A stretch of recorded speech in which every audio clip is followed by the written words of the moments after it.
Lo chiedo al sindaco Giordani e lo chiedo con molta forza: Giordani, chiudi il Pedro. In un video il leghista Roberto Marcato chiede la chiusura del centro sociale Pedro a pochi giorni dall'aggressione in un bar di Via Gritti, nel ghetto di Padova, di un ex consigliere comunale della Lega e di un militante di Casa Pound. Sono in molti a chiedere una risposta di forza da parte del sindaco Giordani contro il centro sociale che ha sede in Via Ticino.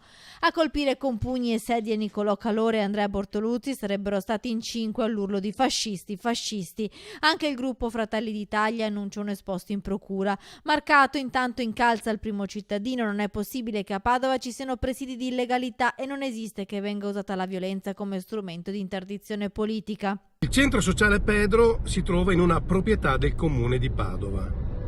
Il questore di Padova sostiene che lo potrebbe sgomberare solo se il comune lo richiedesse.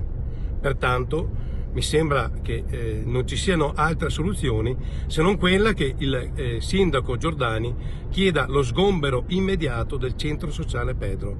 Anche i consiglieri comunali d'opposizione non vogliono certo che la vicenda venga accantonata con una nota da Palazzo Moroni e puntano il dito contro il vice sindaco Arturo Lorenzoni, chiedendo che prenda le distanze dal gruppo di consiglieri di Coalizione Civica che in più occasioni sono scesi in piazza a fianco degli antagonisti. Alain Luciani della Lega ha depositato una mozione per chiedere che ci sia la condanna unanime da parte dei consiglieri. Vogliamo che il Consiglio Comunale si esprima e condanni fortemente quello che è accaduto. Siccome in passato abbiamo visto alcune frange all'interno del Consiglio Comunale non condannare in maniera precisa, vogliamo questa volta invece che ci sia una condanna unanime. Oltre alle scuse, la vicenda poi deve essere discussa in Consiglio e qualora non ci dovesse essere la condanna di tutti, i consiglieri d'opposizione chiedono le dimissioni dell'ala più estrema di Coalizione Civica. Quando c'è una parte violenta, se la politica non la condanna, diventa complice.